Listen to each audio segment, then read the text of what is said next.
That's right, Sam, and we'll have to, I'm sure they'll be in the same position, both of them looking at each other, feeling each other out for the first round, and we'll be in the same position.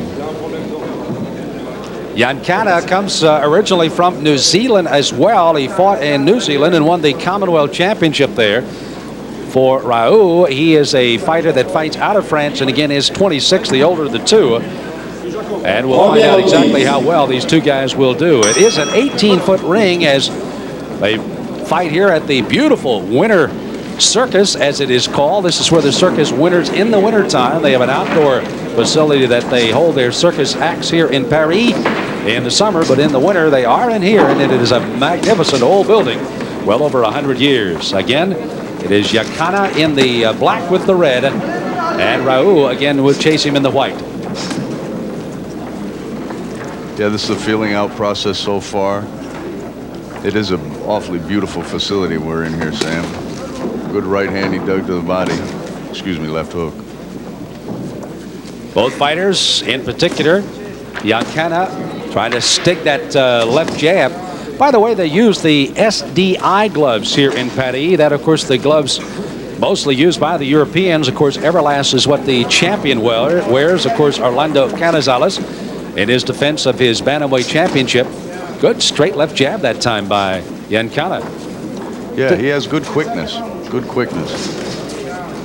Kind of gives you a little double look at the jab that time. Haven't seen him throw the right hand yet. Kind of resting on that shoulder. The way he's working that left jab, he's going to drop that right hand in there.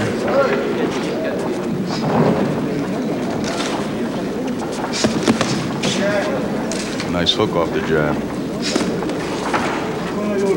Benali is one of those guys that steps into the ring and is one of those almost traditional opponents at the moment at 6-4 his record.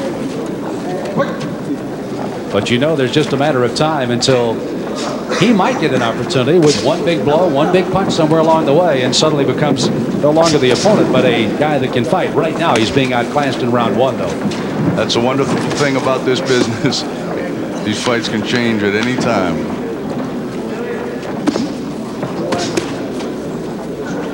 Tried to counter hook there, wasn't successful, but he's letting Godfrey know that this won't be a walk in the park.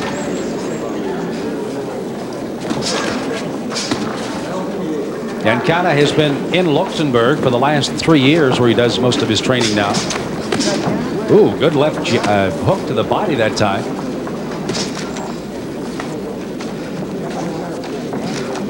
Nyakana's got some good techniques. He's also trying to do some angles. He has not been able to do it successfully here in round one as much as he'd like, I'm sure. Yeah, he's a nice fighter. He's looking away from his opponent, looking straight into his chest at all times, regardless of what punches he's looking to land.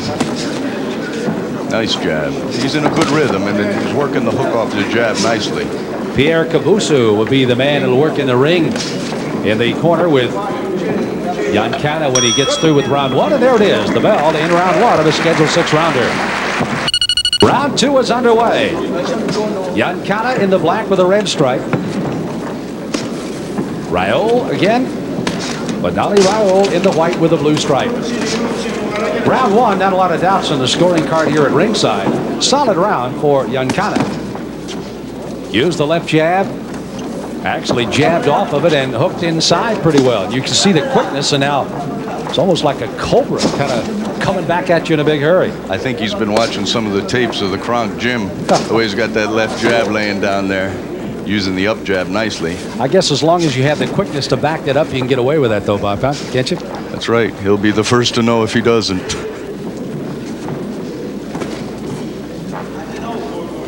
One thing about this arena, the folks that are in here tonight, and it seats around 1,900, are very close proximity to the ring.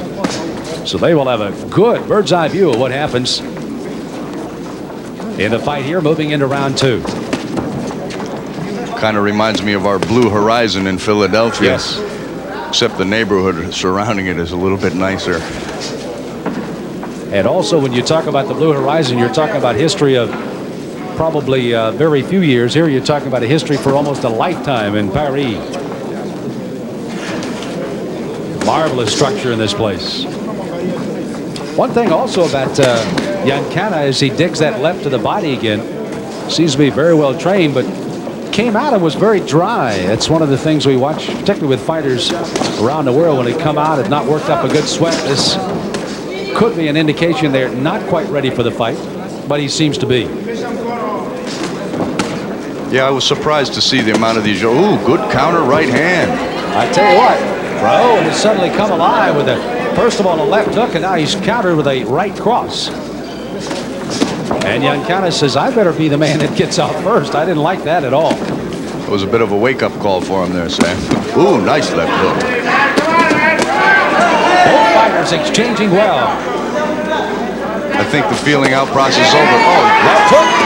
uppercut. He's going down. So a knockdown here in round number 2. Oh, Rahou is certainly shaken here. Nyakana blasted him with a right and a left. And it is over. That's it. Wisely stopped by the official as blood gushes from the nostrils. And Nyakana, who was, as Bob Spagnola indicated, was awakened in round number 2, came with a vengeance. And the left hook, a right followed by another left hand, and a devastating blow by Nyakana ends the fight and gets him his 16th victory and his 9th by a knockout. And this young man is, I think, wondering where in the world did that punch come from? Yes, he really, once Benali opened up and made a fight of it, it didn't take long for Godfrey to finish him off. Excellent, excellent finish. Well, what a left hook he hit him with. Rahou is almost out on his feet. It was the uppercut here that... Get the finishing blow right there. Wow. Nicely done. So Nyakana again, 16 victories against only a single loss. And you can see the technique. Again, he had been hit well with a combination. Set it at that time with a lead right and came with the left hand. Knew his man was in trouble there. And there is the finisher. Wisely stopped by the official here in round number 2. As we watch it here again, it really seems once the Frenchman opened up a little bit, he gave Godfrey a chance to really land some telling blows. Nice uppercut. So a lot of conversation about this junior middleweight here in Paris. Trains in Luxembourg, going 16-1 and gets a knockout here, his 9th of his career, as he finishes it off in the second round. As we continue once again from the Circus Winter right here in Paris as World Championship Boxing continues. Don't go away. We've got more after this. This is the Pride, the IBF bantamweight champion, weighs 18 feet across the ring from his challenger Francisco